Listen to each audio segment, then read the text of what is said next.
నమస్తే అండి. ఈరోజు నేను ఎగ్ మసాలా కర్రీ చేస్తున్నానండి. గ్రేవీ కర్రీ అండి. ఇది పుల్కాల్లోకి రోటీలోకి చాలా బాగుంటుందండి. ముందు నూనె పెట్టుకున్నానండి. 3 ఉల్లిపాయలండి, 3 టమాటాలండి, 5 పచ్చిమిర్చి అండి. ఉల్లిపాయలు ముందు వేసుకుందామండి.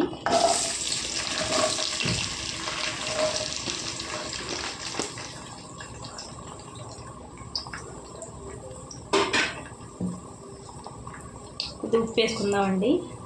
ఉప్పు వేసుకుంటే తొందరగా మగ్గిపోతాయండి ఉల్లిపాయలు.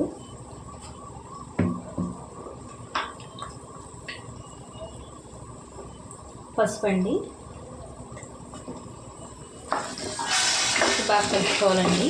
వేగాలండి ఇవి ఉల్లిపాయలు.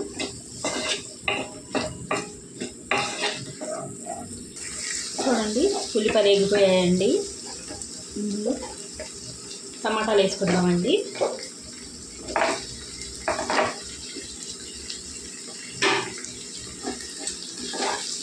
బాగా కలుపుకొని మూత పెట్టి మగ్గించుకుందామండి టమాటాలు. చూడండి టమాటాలు ఎలా మగ్గిపోయాయో. ఇలా మగ్గాలండి. ఇంకొద్ది మగ్గితే సరిపోతాయండి టమాటాలు. చూడండి మెత్తగా అయిపోయాయండి. బాగా చల్లారాలండి. ఉడికిపోయినాయండి. ఇది చల్లారిన తర్వాత మిక్సీలో వేసుకొని పేస్ట్ చేసుకుందామండి. చూడండి పేస్ట్ చేసుకున్నానండి. నూనె వేడి పెట్టుకున్నానండి. ఇప్పుడు ఇందులో మనం మసాలా వేసుకుందామండి. పచ్చి మసాలా వేస్తున్నానండి.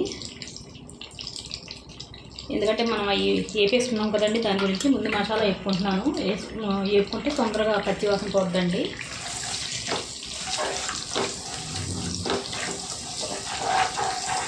నేను 2 చెంచాలు వేసానండి మసాలా. మసాలా వేగిపోయిందండి.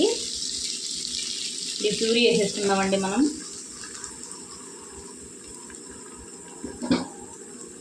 బాగా కలుపుకుందామండి.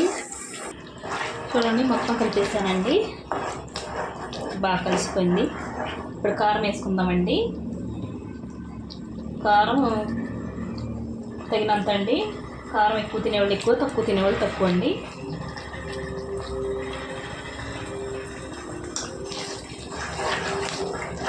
నేను 2 చెంచాలు వేసానండి కారం. చూసుకొని వేసుకోవాలండి. నేను పచ్చిమిరపకాయలు కూడా వేసుకుంటాను కదండి, దాని గురించి కారం కొద్దిగా తక్కువ వేసుకున్నానండి. కారం కొద్దిగా వేగాలండి. చూడండి కారం వేగిపోయిందండి. ఇప్పుడు నీళ్ళు వేసుకుందామండి. మన గ్రేవీకి సరిపడా వేసుకుందామండి. చూసుకొని వేసుకోవాలండి. చాలా తొందరగా అయిపోద్దండి ఈ కర్రీ.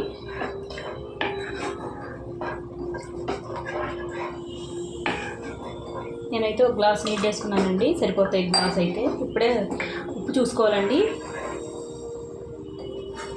పచ్చిమిరపకాయలు కూడా వేసుకుంటున్నానండి నేను. పచ్చిమిరపకాయలు ఇలా ఇప్పుడు వేసుకుంటే తినేవాళ్ళు తినొచ్చండి. ఇలాగా టేస్టీగా ఉంటాయి ఇలాగ వేసుకుంటే.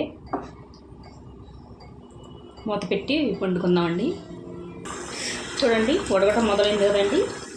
ఇప్పుడు గుడ్లు ఇలాగ వేసుకోవాలండి. మజ్జిగ పోసుకొని ఇలాగైతే మసాలా అంతా బాగా తగులుతుందండి గుడ్లకి. నేనైతే 6 గుడ్లు తీసుకున్నానండి.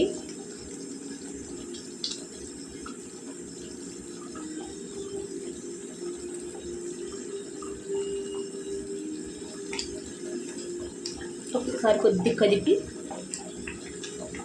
ఉడకనిద్దామండి. మనకి ఎంత గ్రేవీ కావాలో అంత గ్రేవీ ఉంచుకొని దించుకోవాలండి. చాలా టేస్టీగా ఉంటుంది.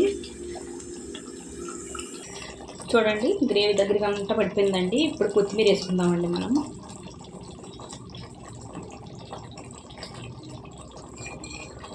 కొత్తిమీర ఎక్కువ వేసుకున్నానండి నేను.